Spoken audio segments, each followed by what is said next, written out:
مساء الخير. الا جيت اليوم وعاودت هضرت على الفضيحه اللي وقعت البارح في بلادنا، فضيحه بكل المعايير الدوليه، وعاوتاني ما تحرك حتى شي واحد من رجالات هذه الدوله، انا غنعاود نمشي بحالي. وما تبقاوش كتسولوني ميسا فين كتغبري، لانك ملي كتضحي بحياتك الشخصيه وكتجي وكتبدا تهضر على الفساد وكتحرق دمك وتتولي سيبلي ومعروف، وفي المقابل حتى شي تغيير ما كيوقع في البلاد، نسكت حسن ليا. فانا غنجي اليوم نهضر ونكشف على هاد الفضيحه، هاد الكارثه كيما ديباسي. انا المخ ديالي غيطير من بلاصتو على اساس ان شي واحد من رجالات هاد الدوله اللي عندهم ضمير غيوقف هاد المهزله وهاد الفضيحه. هادي اكبر صفقه في تاريخ الدار البيضاء، صفقه تحليه مياه البحر اللي جلاله الملك محمد السادس سنين وهو كيهضر عليها، واللي دخلوا في المناقصه والمنافسه عليها عدد من الشركات الكبار اللي عندهم تجربه في هذا المجال. الصفقه ب 800 مليون اورو اللي هي 8 ديال المليار ديال الدرهم.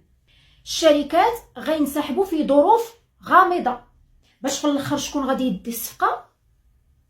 الشركه ديال من؟ قولوا نتوما، راكم عارفين. اكره رئيس حكومه في تاريخ المغرب، المنشار اللي طالع واكل هابط واكل، تاجر الازمات اللي استغل ازمه كورونا فين كانوا المغاربه كيموتوا وتاجر بالاكسجين وضاعف الثروه ديالو، اللي استغل الازمه ديال الحرب بين روسيا واوكرانيا وارتفاع ثمن البترول وضاعف الثروه ديالو، لانه كيستغل اليوم وحنا ملهيين في هذه التصفيه العرقيه اللي داير الاسرائيليين فلسطين، وغينوض وغيدي الصفقه. غتديها شركه اكوا وغتديها الشركه الاسبانيا كونسورتيوم اكسيونا اللي هو مساهم فيها، يعني هو اللي غيدي الصفقه. رئيس الحكومه المغربيه دابا، حيت نتوما الا ما كتشوفوش حجم الفضيحه، الا ما كتشوفوش انه هو نايض تيعزل رؤساء جماعات باسم تنازع وتضارب المصالح، يعني انت ما يمكنش تكون في السياسه وتستغل المنصب السياسي ديالك باش تبدا دوز للشركه ديالك صفقات، وتستغل المنصب السياسي ديالك باش تحتكر السوق الحر وباش تبدا تدخل على الناس اللي عندهم شركات منافسه وتجري عليهم.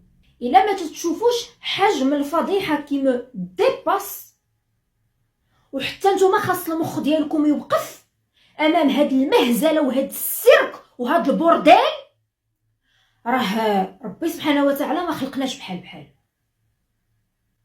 رئيس الحكومه المغربيه اللي الملك كلفو بمشروع الدوله الاجتماعيه، هو كيولي الاولويه في مشروع قانون الماليه هما القطاعات الحيويه: الصحه والتعليم والسكن والغذاء والنقل. وهاد الميزانيات منين كتجي غالبا من الضريبه على الثروات. ما تخيلنا هذا اللي سميتو اخنوش رفض الضريبه على الثروات، بل اكبر مشروع معاقبه الاستثراء غير المشروع. وشنو غيضخ في القطاعات الحيويه؟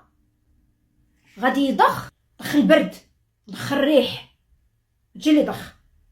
بل فوق هذا السيد مستمر في اغناء نفسه، والاساتذه في الشارع كيغوتوا على زياده 1000 درهم، كيغوتوا على اوضاع كريمه اللي هو ما قبلش يعطيها لهم.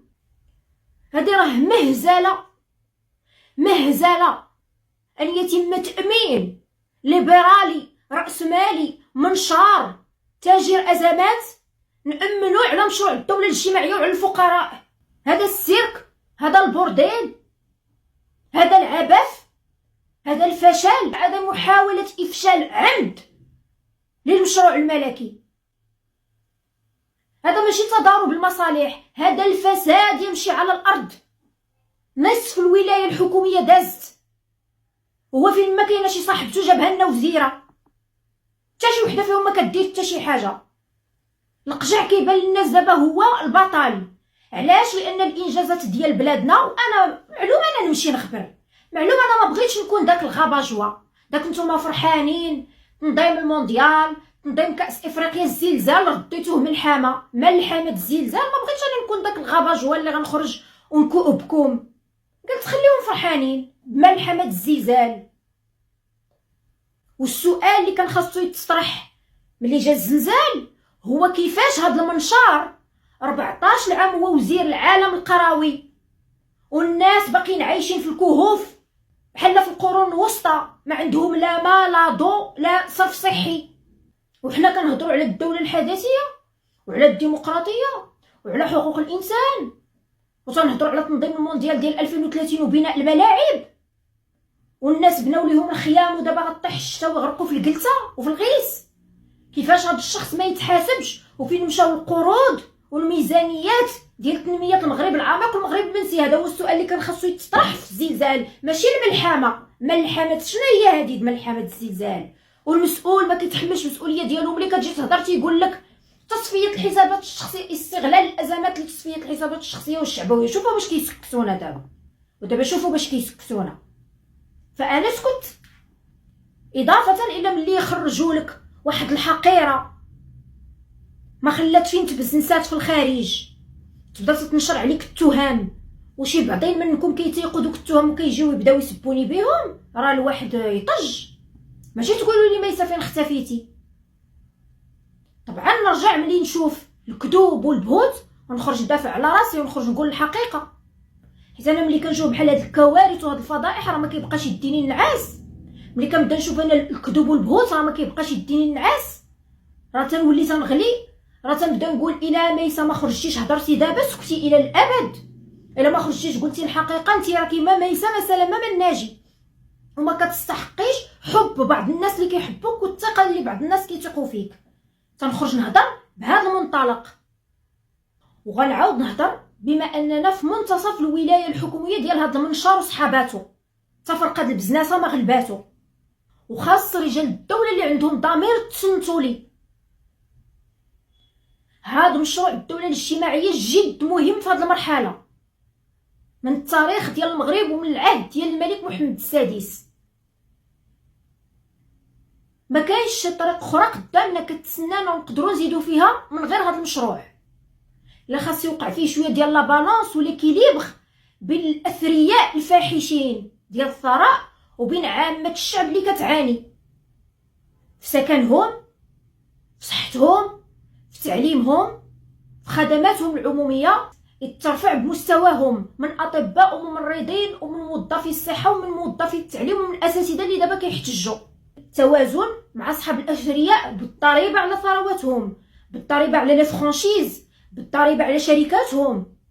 وانا غنقول لكم وانتم ديروا اللي بغيتوا، راه اللي يقدر يتحمل هذا المشروع واللي انا شفتو عطيت واحد الاقتراح، داك الاقتراح ما كانش ممكن، وكان اقتراح اخر هو السي محمد بن شعبون اللي كان وزير الماليه والملك حملو صندوق مواجهه كورونا، وجا هذا المنشار ونفاوه سفير فرنسا باش يبعدوا على الحكومه، ومن بعد سيدنا رجعوا وجابوا مدير او رئيس صندوق الاستثمار. هذاك المنصب راه ما منصب بالنسبه ليه، بالنسبه للبروفيل ديال محمد بن شعبون راه ضايع عليه، فيه كل ما يتطلب لهذه المرحله نصف الولايه. انا ما تنهضرش على انتخابات 2025 ولا 26. ان شاء الله انا ضد هاد الناس اللي كيبخسوا فيا ويحقروا فيا، غندير حزب ونهبط لهاد الانتخابات واخا نديو مقعد واحد في البرلمان. ولكن انا تنهضر على نصف هاد المرحله، راه ما نقدروش نبداو نضيعوا الوقت، ما نقدروش نبداو غير معديين، راه ما يمكنش. راه هاد الزمان ديال الازمات ماشي زمان ديال دوزو عدي. سي بن شعبون ان بروفيل لا في كوريكت ولا في الطريقه كومون الى جيري داك الصندوق اللي عطاه الملك ديال كورونا، ولا في الفلسفه ديالو. راه الرجل عنده فكر وامن بالتقشف على نفقات المؤسسات العموميه، كان غيتقشف عليهم، وكان تيامن بمشروع الدوله الاجتماعيه، اضافه الى انه متواضع وكيكومونيكي مزيان وبالدارجه وتيهضر مزيان مع المواطن. وكنا ملي كيخرج في الاخبار كنفهموا اش تيقول، راه ماشي اول مره كنهضر عليه، راه هضرت عليه شي 2 ولا 3 ديال الفيديو من قبل. ومن الافضل يجي دابا ويهز هاد الشيء، هاد الخراب اللي تيدير اخ النوش في الدوله. راه ما عندكم ما تسناو، وهاد الصفقه اللي دا راه عيب وعار دوليا. راه كون ترامب بيزنس مان ملي كان في البيت الابيض خدا شي صفقه للشركه ديالو، راه كانت غادي تكون واحد الفضيحه بواحد القنبله غادي تنفجر اعلاميا. راه هادشي لا يمكن ان تسكتوا عليه. واش عباد الله رئيس حكومه كياخذ لراسو الصفقات؟ راه ماشي لوجيك.